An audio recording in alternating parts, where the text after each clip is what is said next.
This is Chapter 6, Section 2, Solving Systems Using Substitution, the second day. So the first type of problem is going to ask us to solve using substitution, tell whether the solution has, or the system has one solution, infinitely many, or no solution. So let's discuss real quick what those mean. If we end up seeing an answer in which the two lines ended up crossing at one point, that would be just one solution.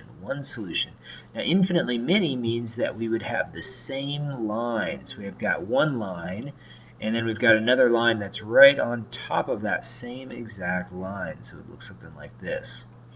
And then if there's no solution, we end up with this situation where we have two lines that are parallel to one another that will not cross. So infinitely many is the same line. Parallel means they will not cross. Let's see what we get when we solve using substitution. So what I would do on this first problem is substitute the expression that y is into the equation below. So I've got x plus 3 times by negative 8x minus 37 equals 4. So when I go ahead and solve, I'll distribute, and I've got x, and then I've got minus 24x. And then when I multiply 3 times 37, I get 21, and then 2 and 9 make 11. So 111 equals 4. And so when I go ahead and do the subtraction, negative 23x, and I add the 111 to both sides, I end up getting 115. And so as you can see right here, we are going to end up with one solution. And from this point, all we do is divide by negative 23, and we'll end up goes in there evenly. It's x equals negative 5. So we definitely have one solution. So when we have the x value and it equals a number, it's definitely going to have a solution. So we go ahead and substitute the negative 5 back in for x to find out what y is. So I've got negative 8 times by negative 5 and then minus 37. So from that point I can go ahead and multiply.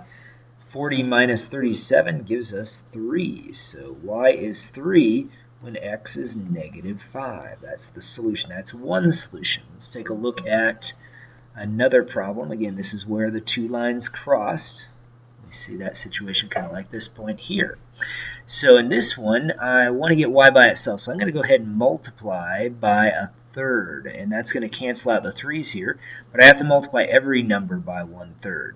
So I'll multiply this by a third, and then this term by 1/3 as well. So when I do that, here I end up with y equals, the 3's cancel out, so I'm left with negative 1/2 x plus 3. So negative 1/2 x plus 3 is what we get there. And now I can take that expression and substitute it back in to the equation up top this time. So 3x plus 6 times by negative 1/2 x plus 3 equals 18. So I go ahead and do a little work there, and I've got 3x minus 3x plus 18 equals 0. And so when I go ahead and solve a little further, I see that these x's are canceling. This is where we're going to end up with an answer that's not one solution, because in this case, and I need to fix this real quick, doesn't equal 0, but 18 is what I need to bring down. In this case, we have an identity. 18 equals 18. So whenever you have that identity, that means that we could end up putting any number in for x and it would give us a solution. So that what this means is we have the same exact line. We have infinitely many solutions. So if I went ahead and solved for y on this other equation, you would see that we had the same exact equation here. And that's what we end up seeing. So whenever you end up with the two numbers equaling each other, that's infinitely many solutions. So let's take a look at the next one here. On this one, I'll go ahead and substitute this expression in for x. And so I will go ahead and solve. I got y equals 4 times by y plus 4, or y over 4 plus 1 minus 5. So I go ahead and distribute, and I get these 4's to cross cancel in that case, but then I have to distribute over here. So I'm left with y equals y plus 4 minus 5. So when I go ahead and subtract the y from all sides, I'm left with 0 equals -1. So here is a different solution. When the numbers do not equal, like they don't equal here, this is when we have no solution. So what this means is that we have parallel lines. Parallel lines. So if we went ahead and solved for y for this equation, we'd find out the slope was 4. Because the slopes are the same, we have the same slope. And that's what makes the lines parallel, and that's what makes it so there's no solution. In this case, again, that we had the same line. So let's take a look at some word problems that we'll end up seeing.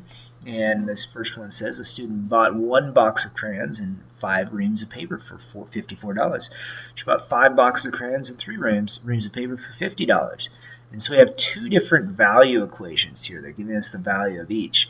And they're asking for what is the cost of each box of crayons. And so we're going to go ahead and say that the crayons, so the cost of crayons is C, and maybe R is the ream of paper, we'll say is R. So this is the cost of a ream of paper, this is the cost of the crayons, C. So we're going to go ahead and set up our 2 equations. I've got C, so 1 box of crayons, so 1C plus 5R equals 54. So 5 reams of paper, 5R equals 54. The next equation, 5 boxes of crayons, so 5C plus 3 reams of paper, 3R equals 50.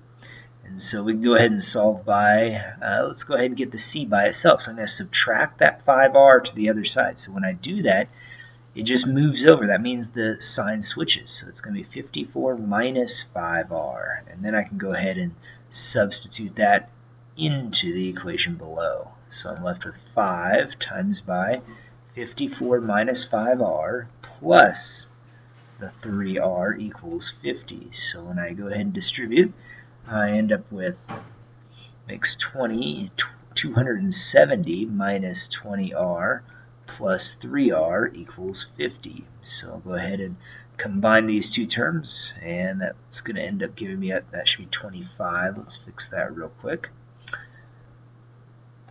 So that makes 25 there, and when we subtract that, we end up with negative 22R, and I subtract the 270 from both sides, and that gives me negative 220. So I see that looks like negative 22 is definitely going into that negative 220, and R is going to end up being 10. So $10 is the cost of the ream of paper. And now we're going to go ahead and find out what the crayons cost. So I can take that value and substitute it right back into this other equation and solve for C.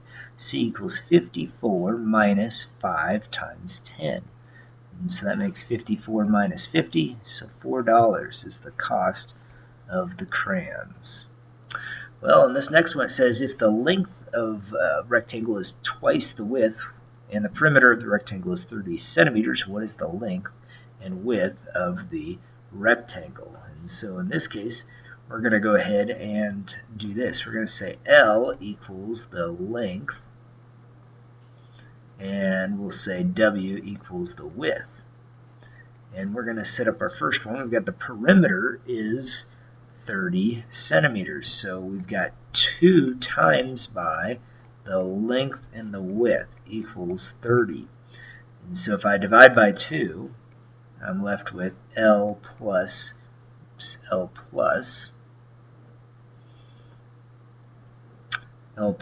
W equals 15. So that's one equation. And we're going to take a look at the next equation that we're going to set up, and that is this. It says the length of the rectangle is. Is means equals.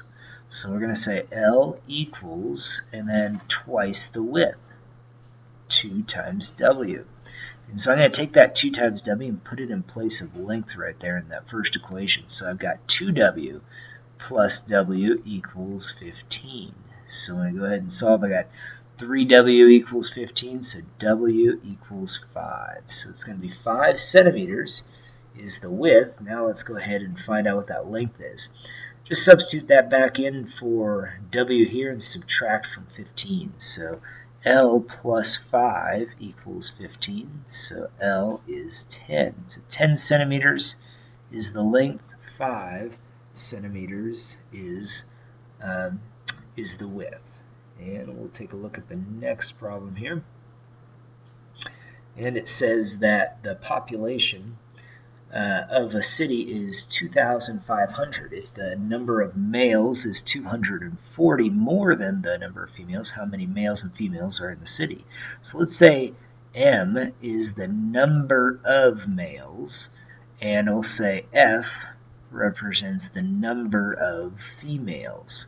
So I'm going to go ahead and set up the problem this way. F plus M, the number of males, number of females, add to make 2,500 people in the city.